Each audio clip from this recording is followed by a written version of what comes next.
What's up, guys? Did you know that poker demands that you bluff the river in some spots, where it's actually such a large theoretical mistake to not bluff that it could be as bad as shoving 9-7 suited in the small blind for 100 big blinds, or folding top pair on the flop before your opponents even bet? That's right, you can make blunders of that magnitude by not bluffing the river in mandatory bluff spots. If you're anything like my students, you're probably leaving money on the table in some of these mandatory bluff spots, and today we're going to learn 3 such situations where you just have to bluff. It's non-negotiable. I really hope this video is going to add a ton of EV to your game, and I think that once you realize what's going on here, you're never going to forget these patterns. Now let's learn where you simply have to bluff.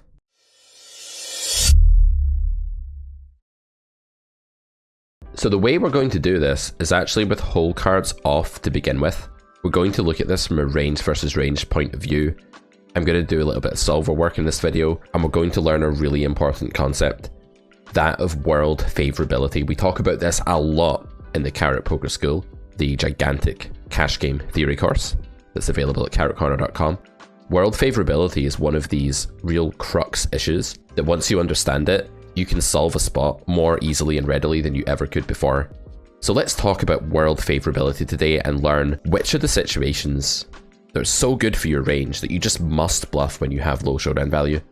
So before we get into this, the 3 spots we're going to talk about today are number 1, condensed range versus the give up line. I'll tell you what that actually means and exactly how to recognize such a spot. Number 2, good run out, bet check bet opportunity. And number 3, great blocker triple barrel. These 3 spots are 3 of many mandatory bluff spots. Let's get started. In this hand, we have a big blind defense range. We call against cutoff. This is 200 zoom on stars. So we call here. Queen 10 ace, villain goes for really high frequency. Bet here, they choose half pot. Okay, fine. We decide to call. The turn is the deuce of spades, and they check back. And then we have this river decision point. So we're starting off pretty basic here. If you don't bluff this river, that's okay. We can work with you. We can improve your game. But you are making a gigantic mistake every single time you don't bluff this river if you have a hand as bad as the hand I had here. I'll give you a quick peek at what I had. I had that. This is the epitome of no showdown value. And that might sound like that's the argument for bluffing, is that we don't have showdown value, but that's not actually the full story. Yes, having no showdown value is a good indicator that we should consider bluffing, but what makes this mandatory is our fold equity. And what makes our fold equity really high enough to make this bluff automatically very profitable in theory, is the fact that our range is entitled to way more of the pot than our opponent's range. That's to say that this is a favorable world. If we turn the cards off again for just a second, how do we recognize that? Well, they're c-betting a lot of stuff on this flop. Good stuff and bad stuff. They're c-betting bluffs, they're c-betting value. Maybe they're c-betting everything, depending on their strategy or close to everything. The deuce of spades comes in the turn, we check, and they check back. This is the key decision point, guys. This is the key note of this hand. When villain checks back on the turn here, not only do they cap their range, but given that they've gone bet and then check, they're going to have an abundance of air hands now. Yes, they're going to bluff some of their gut shots, flush draws, etc. on the turn, but they're going to have a ton of give-ups here. The reason I call this the give-up line is not the villain is always giving up when they bet the flop and check the turn here, but a large part of their range is air. Because if you think about it, a lot of their showdown value would check back the flop, and a lot of their really good hands would continue barreling the turn. This skews villain towards weakness. We, on the other hand, okay, we have a nut disadvantage. Let's be clear here. When we call the flop, we still have a nut disadvantage. We don't have as many king-jack sets, obviously aren't in our range to start with pre-flop here like they're in villains, and we don't even have as much 2-pair. But that's not the only thing that matters, because range equity isn't just comprised by the nuts, it's also a function of how many bad hands are in each player's range. So when we call this flop bet, we get rid of all of our bad hands, whereas our opponent takes many of these right to the river, and at quite a high frequency when they take this line. Therefore, our range is entitled to more of the pot than our opponents, and we must bluff. Let me show you what this looks like in Pile Solver. So we pick up the action here on the solver from after we've called the flop c-bet, we've checked the turn, and villain has a strategy like this.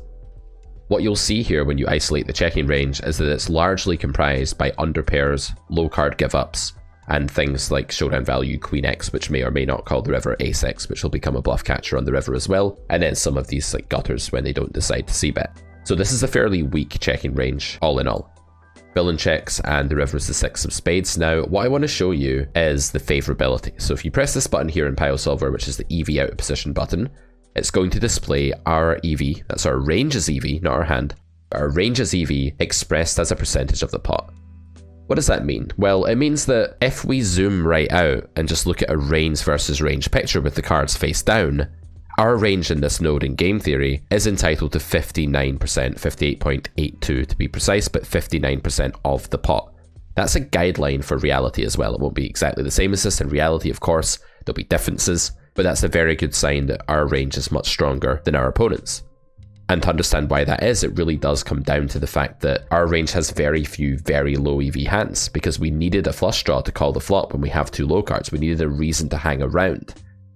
Compare that to Villain's range, he's still going to have a ton of low cards that weren't a flush draw. He's going to have 4 times the amount of combos on the flop of 7-5 suited than we would have, right? We would only have 7-5 of clubs here. Villain could have 7-5 of diamonds, spades, etc. When we look at our hand, which is the 5-3, we can turn on the EV view for that by pressing the strategy EV button over here. And that's actually going to show us that if we bet, we are entitled to 3% of the pot. That means that betting is plus EV. If we check, we're entitled to 0% of the pot because, of course, we can never win with 5 high. So if we've rivered a pair of 6s, well, now we check because the check EV surpasses the bet EV. If you look at the bottom right, you can see that. But when you look at 5-3, the check EV is 0, the bet EV is 3. So this is a blunder not to bluff. This is a spot where throwing away 3% of this pot is actually quite a big deal. That's going to add up very quickly. So mandatory bluff spot number 1 is after you have condensed your range by calling against the give up line. And the give up line is when villain c-bets flop and checks back the turn. Now there may be some caveats here, which would be if the river card is very bad for your range and good for your opponent, so something like that, then possibly there are some low showdown value hands that you can't bluff or that are merely optional to bluff. But on reasonable runouts, you're the one with the range advantage here. You're the one that's entitled to more of the pot. Therefore, your fold equity is enough to immediately make your bet profitable. So if we choose 75% of the pot here, the break-even point for a bet size of B75 is about 42.5%. That means if villain folds around 42 to 43% of their range, we break even. We have 0 EV with that bluff. Same as checking. Checking is also worth nothing. Here, because villain was at a range disadvantage, they actually fold 47% of their range. In theory, they don't try and meet this minimum defense frequency that so many of us are always obsessed with. That's not a thing when ranges are unequal like they are here. So it's not the case that you should assess your blockers and say, oh no, I blocked the flush draw, I shouldn't bluff. Not at all. You should look at your hand and say, that can never win. But my range is stronger than my opponent's, I'm entitled to more of the pot. Therefore, my fold equity is higher than the break-even point and I must bluff. Not just 0 showdown value, but even some low showdown value hands as well.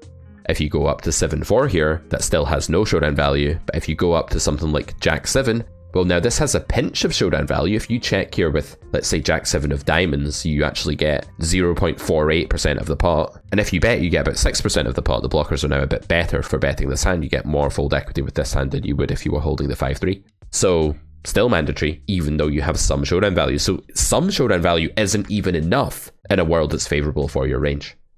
We talk about this a lot in the Carrot Poker School. It's a core concept of bluffing. This is all in grade 2. We go into the favorability in detail across a bunch of different situations. Let's go back to the hand. So it's not that when I make this bet with the 5-3 that I think it's usually going to work.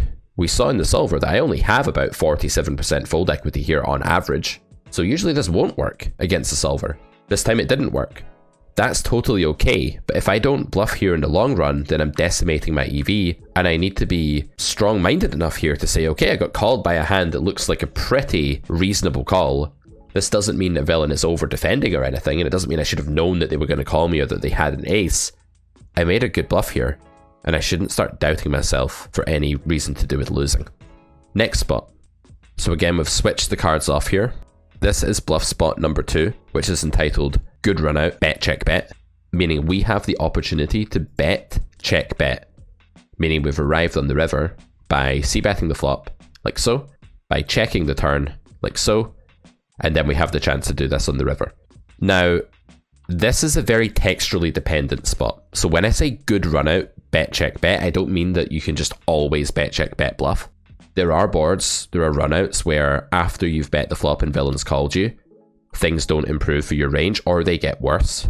So what we need to do here is a case study on what sorts of turn and river combinations are good for your range after you c-bet the flop and get called, and which sort are bad for your range after that action sequence. So the first thing to say is that your range is really going to like stuff that villain would have folded to your flop bet, because you're going to have the monopoly on those cards. So if you ask yourself, what does my opponent fold at the highest frequency to my flop bet? Pause the video, list some combos. That's right, it's stuff that's not a pair, not a straight draw, not really good ace high, and not a really good backdoor. So villain is folding things like Jack 9 of diamonds here, like all day. Jack 10, 8-7, hands of this nature. Now obviously some of these are 8-7 of hearts might be a check raise, and there's some counter examples there, but the most likely rank of card that our opponent folds on this flop is a king, like king 5, king 4, king 7, king 8, king 9, a jack.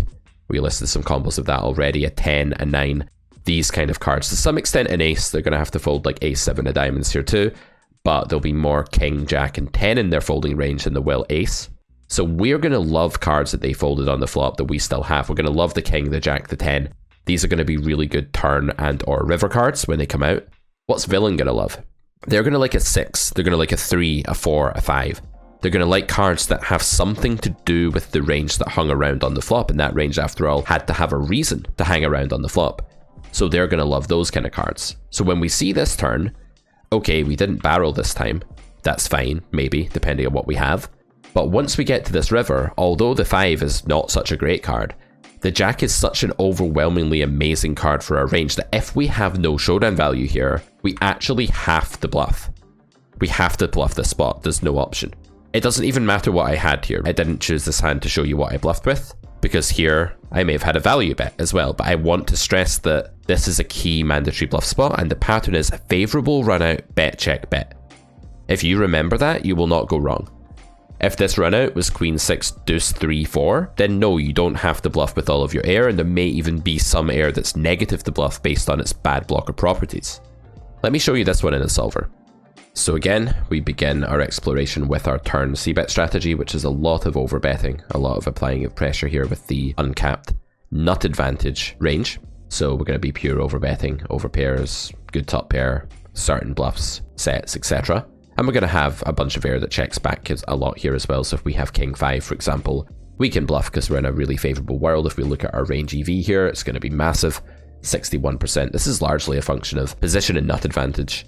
Nut advantage gives you a big boost to EV, range versus range EV, because nut advantage gives you tons of hands that are actually entitled to way more than 100% of the pot. These are like powerhouse implied odds hands, like kings or queens or jacks or 6s. You can see how many of them there are here. There are lots, and villain doesn't really have those hands at all. So really favorable world, we can bluff with impunity on the turn, but we don't have to. This is the key thing. Why not? Well, because we're not at the end of the hand yet, so we are allowed to delay our bluff, but only for one street, because on most rivers, because the turn was so favorable, we will remain in a favorable world on the river after villain checks. The funny thing is here that villain's EV is pretty good actually. They have to do a lot of bluffing here, but after they check, their EV really drops down to 43, 44%, and our EV in position here facing this check is 56%. What that means is bluffing is going to be rife for us because again, we're in this favorable world. So when we look at some hand here like king 4, king 3, we see that these hands always bluff, they're mandatory, and if we compare EV here, again, we see there's a swing of like 7% pot, 5% pot, that kind of thing, throwing away tons of chips here if we don't find these bluffs. This is mandatory. Bet check bet is not always a mandatory bluff on the river, but it is on favorable worlds like this, where the turn is a jack. The jack is one of the best turn cards for us in the deck. I want to quickly show you something called a heat map. Let's look at that. It's going to map out all the different turn cards, show us which ones are good, which ones are bad. To do that, we just click on the turn here and we say analysis, hotness. I'm going to bring this up, this hotness comparison.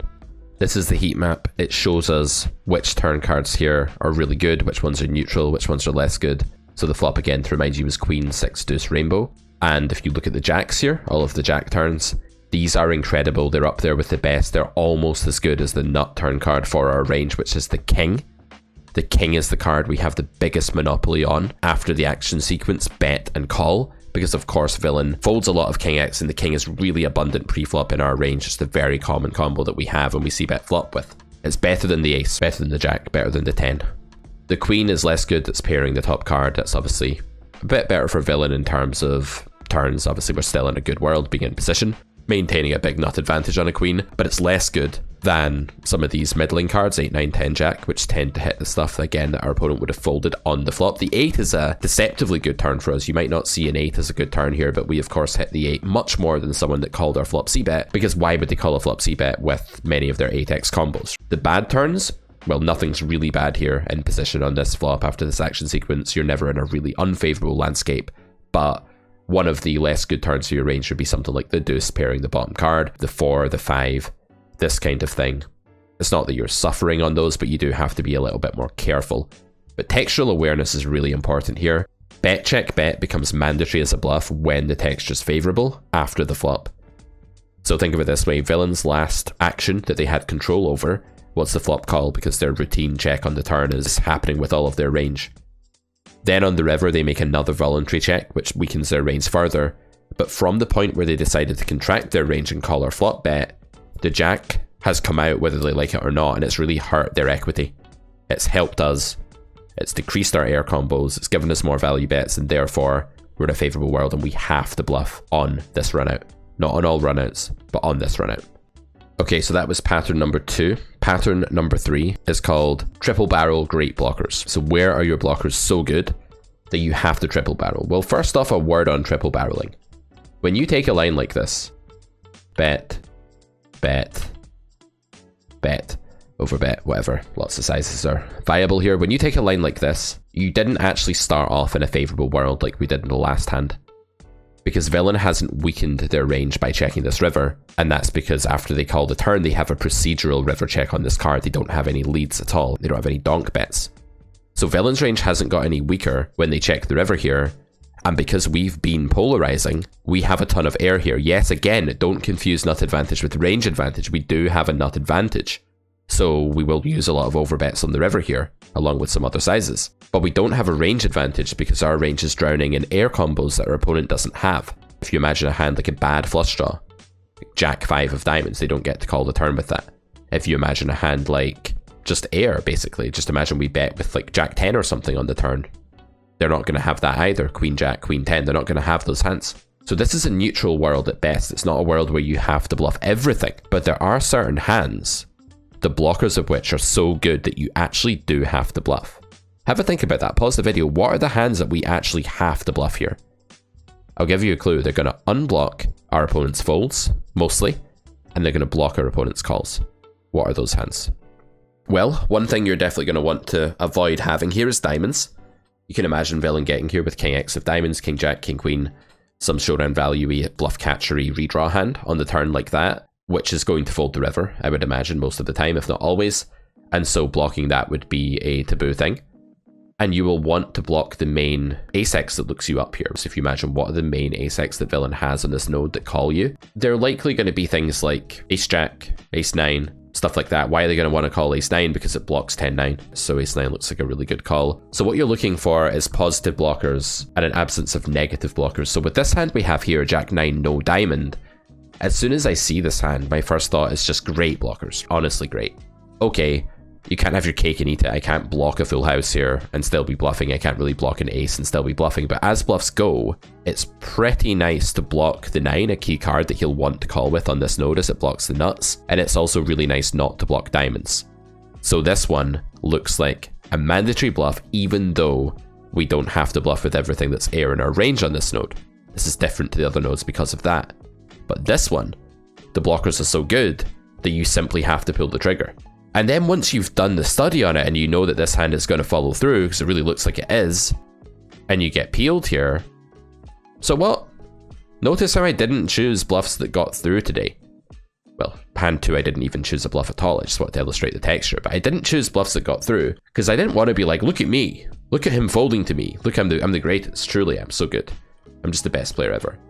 I want to show you that in the life of the professional grind, or the high level poker matchup between two regs. Like this is going to be a fairly high level matchup, right? At 200 zoom on stars between two regs. You have to embrace this stuff. You have to deal with it. So ace 10, pretty good call for villain. And this is the way it goes, you know, you bluff the river here for overbet, you only need 60% fold equity to break even. You can afford to be called 40% of the time when you bet 150% pot and still survive. So we can't just be upset about this. Let's look at the solver for a second. Let me illustrate this point about great blockers. So once again, we're going to pick up the action on the turn here in Pile Solver. Note how we're not using overbets on a texture like ace, ace, whatever. This is based on relative polarization. Basically, our opponent's range is a bit too polar for us to want to use giant bets. It just doesn't make sense. We don't make very many hands indifferent here with an overbet that we don't already make indifferent with a big bet. And the reason for that is that ace-x, it really is impossible to make it indifferent to just one turn barrel unless you start going 4x pot, which is just really bad theoretically. And therefore, you pick this sizing because this is how you reduce the maximum number of combos in villain's range towards 0 EV without risking, you know, everything. So this is a great sizing. B75. You can see our Jack 9 offsuit here is mixing bet and check. You can roll this, you don't have to bet here, but you can. Most gut shots are going to be optional on the turn. There'll be some examples of hands that have to bluff here, but very, very few. Most hands are going to be optional. Then of course there are hands we have to value bet, like ace queen, etc. So we go for the big bet here, villain calls, and we go to the 6 of spades river and villain checks, and then this is our strategy. So as you can see, most of the Jack 9 combos when you don't have a diamond, which is the one that we had there, especially the Jack of diamonds is the bad one because that's the more likely flush draw for villain to peel you with on the turn. Most of the Jack 9 combos are pure betting, which means it is higher EV to bet than to check. That's how GTO works. If you look at the EV here, it's about 1% pot better to bet, but this is a very big pot. Well, it's a fairly big pot for a single raise pot. So 1% of this pot does matter, it does add up. This is just a theoretical EV. Of course, there's like a whole world of exploitative stuff to explore, which we're not really doing right now.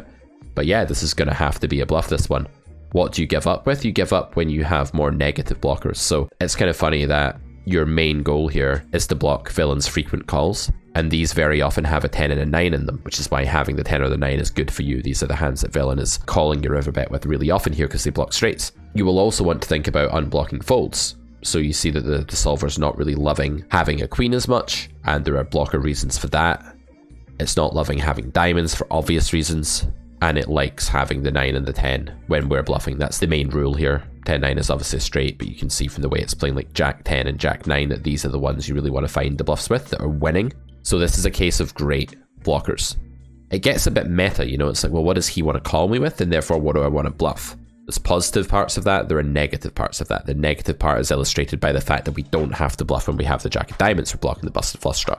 So this is a lesser deal than the previous two spots. If I don't bluff in this situation, I wouldn't call it a raging blunder. I wouldn't say it's like horrendous, but it is problematic if I just randomly shy away from bluffing a hand that has quite good looking blockers. But the best way to think about this is that you don't actually know how your opponent's going to react to a bet here. And even if you do, you might not be able to make sense of that in the GTO picture. For example, if you're saying, well, he won't fold an ace, how often is he meant to fold an ace, right? Not that often as we saw from the sim. So to work out whether people are overfolding or underfolding here is quite difficult actually. It's much harder than you would think. Don't be too assumptive. Don't back yourself up into a corner where you're just like in the habit of saying they never fold here, blah, blah, blah, or yeah, I'm going to just bet here because I can't win. Both of those are terrible thoughts. When you're in a triple barrel spot, you have to assess your blocker properties. And that's what we did here. This pattern is great blockers, triple barrel. Don't triple barrel willy-nilly on a clean run out. Some runouts are great for you that are just so nice that you have to bet everything as a bluff now. This one is not that good. The 6 is not like so great for your range that you have to bluff, so now you have to be picky, but this hand has great blockers, so it's a bet even in this world where you have to be a bit picky. Contrast that to spots 1 and 2. In those spots, we bluffed because our range was smashing it and we had to bluff everything. This spot's a different kettle of fish altogether. If you like the way we talk about poker, guys, Carrot Corner is your place for theoretical study. Pick up our Carrot Poker School today and launch your quest to become a theoretically sound poker player. We have exploitative content on there as well, and I'll make sure to bring you more of that in videos very soon as well. Please hit the like button, it really helps. Leave us a comment. I love replying to you guys in the comment section, and let me know what you think about this format. I'm excited to hear your thoughts, and I'll see you for another video very soon. In the meantime, find those bluffs, memorize these patterns. Don't leave that juicy extra EV on the table. See you next time.